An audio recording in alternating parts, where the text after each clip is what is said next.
அப்படிங்கிறது பார்த்திங்கன்னா அந்த மார்ச் மாதமும் பங்குனி மாதத்துலேயே வரக்கூடிய துலாம் ராசிக்கு 9ஆம் இடத்துல செவ்வாய் இருக்கார். அப்போது இந்த செவ்வாயோட பயிற்சி எங்கே இருக்குது அப்படின்னா அவருக்கு 9ஆம் இடத்துல ஒரு 8ஆம் இடத்துல இருக்காங்க. இந்த 8ங்கிறது 9ங்கிற இடத்துலையே நம்ம 2 கலந்த மாதிரி. ஏன் அப்படின்னா புதனோடைய வீட்டில் செவ்வாய் பகவானும் அவர் ரிஷபத்தில் இருக்கக்கூடிய செவ்வாய் பயிற்சி ஆகிறதுக்கு முன்னாடி 2 விஷயமா இருக்குது. ஏன்னா மார்ச்சும் இருக்குது, அந்த இடத்துல பங்குனி மாதமும் இருக்குது. அப்போ இந்த 2 காலகட்டம் என்ன நடக்குது உங்களுக்குன்னா, விற்காத ஒரு இடம் விற்றுரும், கிடைக்காத ஒரு இடம் கிடைச்சிரும். நீங்கள் இடத்துக்கோ இல்லை வண்டி வாகனத்துக்கோ கண்டிப்பாக மூவ் பண்ணிகிட்ருப்பீங்க. 101% நடந்துடும். இதுக்கு நீங்கள் என்ன பண்ணணும் அப்படின்னா, நீங்கள் எந்த விஷயத்துக்காக போகிறீங்களோ அந்த விஷயத்துக்கு போகும்போது ஒரு எலுமிச்சம்பழத்தை எப்பவுமே கையில் வச்சுக்கோங்க. கருங்காலி கட்டை, இந்த கருங்காலி கட்டை அப்படிங்கிறது நல்ல விசேஷம். ஏன் அப்படின்னா ஒரு குலதெய்வத்தை நம்மளோட சேர்ந்து கூப்பிட்டு வரக்கூடிய ஒரு ஈர்ப்புத்தன்மையோட கூடிய கட்டை கருங்காலி.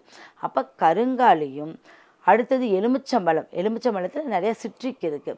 அப்போ இந்த சிட்ரிக் ஒருவரை கவரக்கூடிய தன்மை, மற்றவர்கிட்ட இருக்கக்கூடிய பேட் வைப்ரேஷன் நம்மக்கிட்ட தாக்காமல் இருக்கிறதுக்கு இந்த 2 விஷயமே பயன்படும். அப்போ இதை நீங்கள் போயிட்டு வரும்போது எடுத்து நீங்கள் போயிட்டு அந்த விஷயத்துக்காக வரும்போது கண்டிப்பாக உங்களுக்கு வெற்றி நிச்சயம். அப்போது நீங்கள் இந்த துலா ராசிக்காரங்க இந்த மாதம் யாரை வழிபடணும் அப்படின்னா, சூரிய பகவான் உங்களுக்கு இந்த மாதத்தில் சூரிய பகவான் எங்கே இருக்கார்? குரு வீட்டில் இருப்பார்.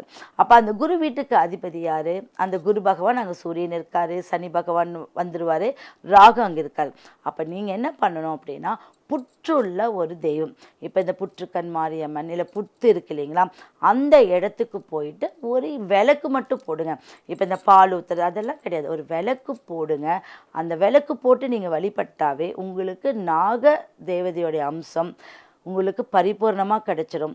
அடுத்தது எந்த தோஷமாக இருந்தாலும் நிவர்த்தி ஆகிடும். இந்த துலா ராசிக்காரங்கள் இந்த வருஷம் அவங்க வீட்டில் இருக்கக்கூடிய ஆண் மகன்கள், கணவராக இருந்தாலும் சரி மகனாக இருந்தாலும் சரி, அவங்கள ஒரு படி மேலே நிறுத்தி பார்த்து அவங்க சந்தோஷப்படக்கூடிய அமைப்பு கண்டிப்பாக உண்டு பண்ணும்.